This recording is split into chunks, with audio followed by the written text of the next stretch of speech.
c'est Isa, donc Isa Lifestyle. Donc là je suis avec Meili Chen, voilà. Bienvenue dans ma chaîne. Bah, merci beaucoup. Il n'y a pas de souci, ça fait plaisir. Ouais. Merci à toi du coup d'être venue pour justement cette interview. Ouais, de rien. Du coup voilà, elle a un parcours incroyable. Elle a écrit son premier livre à 16 ans, si je ne me trompe pas, c'est ça. Et puis elle a fait plein d'autres trucs. Et donc juste pour vous rappeler le concept, vraiment c'est juste mettre en avant les femmes dans l'entrepreneuriat. Donc voilà, là on a une femme entrepreneuse, voilà. du coup success story un petit peu. Donc je te laisse un petit peu te présenter, voilà, pour ton histoire, voilà, t'as commencé où, Si etc. tu veux, je vais faire ça. Donc moi je m'appelle Meili Chen et ce qui s'est passé c'est que je suis devenue auteure à 16 ans. J'ai écrit un livre qui s'appelle La confiance fait tout et depuis c'est enchaîné beaucoup de choses. Donc ce livre, quel est l'événement déclencheur? Je pense qu'il faut le dire quand même. Je me suis mise à la lecture, j'ai lu beaucoup de livres de dev perso, là je me suis dit ok, il y a de la valeur dedans, il faut que je la partage. Et justement, j'ai écrit mon livre pour la partager juste à mon entourage et ça s'est fait comme ça. Et quand tu écris ton livre à 16 ans, après, tu as quand même une petite pression sur le dos. Tu te dis, ok, j'ai écrit un livre à 16 ans. Après, je fais quoi dans ma vie, tu vois. Donc là, je me suis intéressée au dev perso, à l'investissement, à tout ça. Et j'étais en terminale, je me suis dit, qu'est-ce que je vais faire comme étude après? Donc là, je me suis lancée dans l'immobilier. Je suis en première année de BTS profession immobilière, en alternance, dans du clé en main, au Mans, là où j'habite. Donc je crée des projets d'investissement immobilier pour du locatif meublé. Donc ça, c'est ma partie immobilier. Et l'autre partie, je suis restée auteure, je suis devenue conférencière et j'ai rencontré beaucoup de personnes. Vraiment, vraiment, le réseau, il s'est juste étendu parce que de mes 16 à 18 ans, j'ai pas pu me lancer dans l'entrepreneuriat à proprement parler. Je pouvais juste me déclarer, donc créer un SIREL. Tu peux pas déclarer d'argent en fait. Mais tu es déclaré, etc. Ton activité elle est là, mais c'est tout. Et à 18 ans, j'ai pu enfin me déclarer et je suis devenue coach d'auteur. Donc là, j'ai créé ma propre entreprise tout en regardant l'immobilier d'un côté. Mais de l'autre côté, mais de l'autre côté, j'ai commencé à mon propre business et j'accompagne les personnes à écrire et publier leurs livres. D'accord, ok. Alors moi j'ai une question un petit peu, parce que bon, moi je suis pas trop forte en orthographe. Comment tu fais pour gérer un petit peu? Comment je fais? Alors moi, tu vois, c'est en mode plutôt coaching. D'accord. Donc j'ai une méthode, je donne vraiment des pistes, je les guide. Après sur l'écriture, en fait, une fois que tu sais parler à quelqu'un, tu te dis en fait dans ton livre c'est la même chose. Tu racontes ton histoire, tu racontes ceci, cela, tu donnes tes conseils, tu apportes de la valeur, t'expliques en fait. Et bon, t'es peut-être pas doué dans l'écriture parce que ok, t'en as fait dans le bac de français, etc. Bac de français, voilà. horrible. Et ben voilà, mais t'écris sur un truc qui te plaît pas, qui te passionne pas. Alors que si t'écris sur ton propre domaine, c'est sûr que tu vas vraiment y aller et tu vas savoir de quoi parler. Et pour l'orthographe, après, correction, hein, voilà. Ok, c'est super et tout. Et du coup, alors moi j'ai une question un petit peu plus personnelle à te poser par rapport à l'entourage.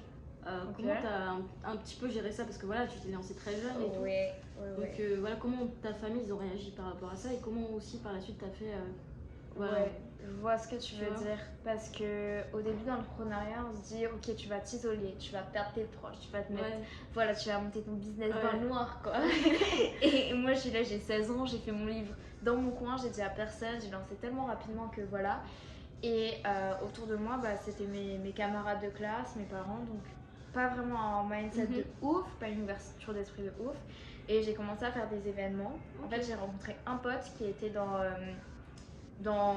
tout ce qui était business, mais plutôt crypto et tout. Moi j'étais ok, vas-y, on va parler IMO, on va parler trucs ensemble. Et en fait, il m'a fait emmener à Paris à un moment sur un coup de tête. J'avais 16 ans et il me dit on va voir Théophile Hélier. Je fais Ah, mais je connais, hein. Mais oui, bien sûr. Il me dit tu vas voir Théophile Hélier. Je fais Théophile Hélier.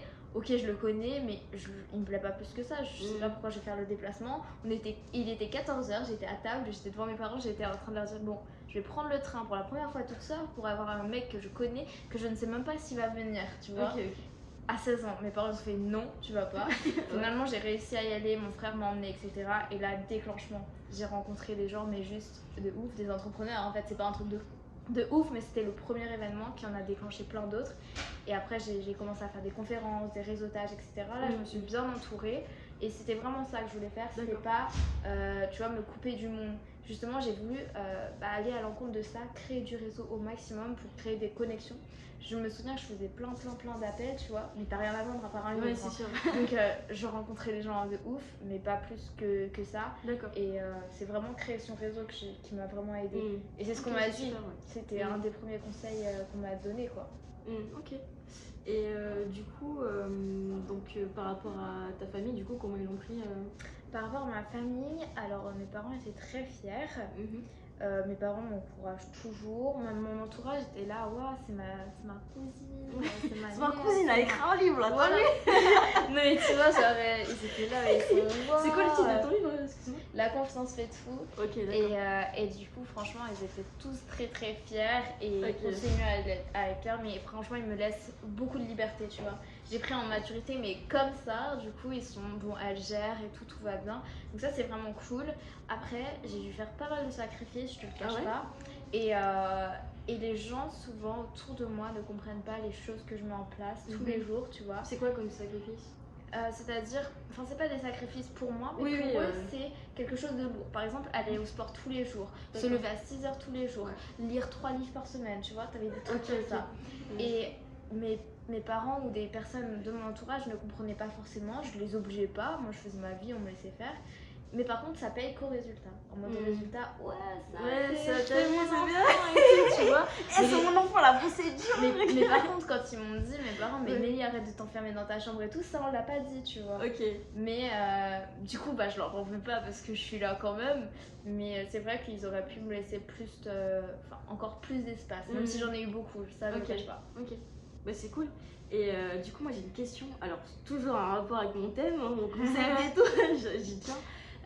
Alors, justement, tu m'as dit que tu as fait plein d'événements. Ouais. Est-ce qu'il y avait des filles du coup? Et comment tu te sentais par rapport à ça? Aïe. Je suis sûre, t'es allée dans les événements, il y avait plein de mecs et tout, tu te sentais un petit peu seule, non? Je te jure que moi, depuis que je suis dans l'entrepreneuriat, c'est que des mecs, genre vraiment. Je rencontre que ça et ça me dérange pas parce qu'en fait. Ouais, après en soi ils sont cool en vrai. Bah, en fait, c'est le même état d'esprit que toi. Genre, toi, tu t'en fous. Alors, déjà, de 1, ce qui est cool, c'est que t'es la seule fille. Zéro concurrence, on va venir te parler. Ensuite, j'ai 16 ans, tu vois. Ok. Et ensuite, il y a ce qui fait que quand t'es une fille, que tu vas vers un garçon, le mec, genre, tu vois, il est un peu plus séduit. Ouais. Genre, tu vois. Donc, ça joue en ta faveur. Je sais que quand j'ai DM des garçons. Tu joues un petit peu sur ça, non? Pas trop. Je fais du réseau, moi, ok. Je fais pas de super. Mais je te jure que des fois, on DM je DM les gens sur Insta et ils disent ouais, si t'aurais été un mec, de la façon dont tu m'as parlé, je t'aurais pas répondu. Mais par contre, comme t'es une meuf, mais on me l'a même dit, hein, je te jure. Et franchement, c'est. Okay. Et puis les filles en entrepreneuriat, j'en avais pas vraiment trouvé qui étaient vraiment à fond, genre comme moi. Et moi, j'ai pas d'attache. Donc, en fait. Voilà, je suis un électron libre, donc ça me dérange pas en fait. Mais c'est vrai qu'en avoir quelques-unes, c'est cool parce que toutes mes amies du lycée, collège, tout ça, elles sont un peu parties de côté, tu vois. C'est vraiment juste en mode plaisir, loisir, pour prendre des nouvelles, c'est tout. Mais entrepreneuriat, non, pas beaucoup. Bah c'est dommage quand même, je trouve. C'est dommage, mais j'en rencontre de plus en plus. Heureusement, merci les réseaux sociaux. Ouais, bah c'est pour ça la chaîne, hein, donc voilà. On n'est pas invisible. C'est cool, hein, ce que tu as dit, c'est vraiment intéressant. Et du coup, alors on va parler chiffres parce que moi j'aime bien les chiffres. Oh là, misère. Alors, dis-moi un petit peu là, t'as chiffré, comment ça se passe? Oui, j'ai chiffré, heureusement. Quand tu vends quelque chose. Non, mais je veux dire en termes de vente de livres, tu en as fait alors, combien? Par rapport à mes livres, j'en ai vendu à peu près 400. En un an et demi, parce que j'ai sorti en 2020. Ok. Voilà, mais sorti en physique, imprimé un an et demi à peu près.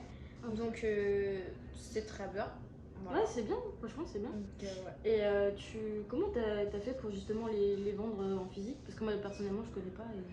Alors pour les vendre en physique, qu'est-ce que j'ai commencé à faire? C'est des articles dans les médias. Quant à ça, déjà les gens quand tu publies sur les réseaux, ils font ah ouais quand même. Ouais quand même. Ah ouais. C'est pas un petit livre.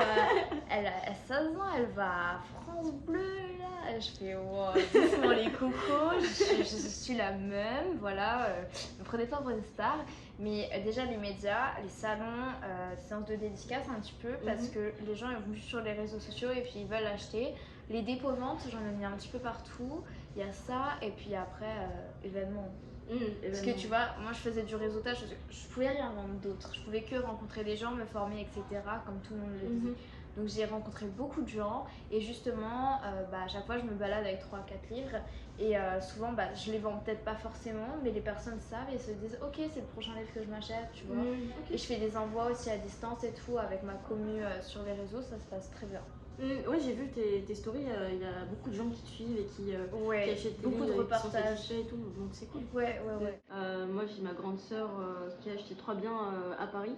Après j'ai pas plus d'infos. Ah ouais, quand même, c'est cool. Ouais, c'est pas Paris, tu dis Paris. Ouais. Ok, c'est super, merci en tout cas de ce partage et d'être venu. Mais de rien. Voilà. Du coup, comme j'ai dit, vous aurez toutes les infos en description. Et voilà, let's go. Ouais, c'est Prochaine ça. interview, tout ça. Merci. Merci. Ouais. Salut.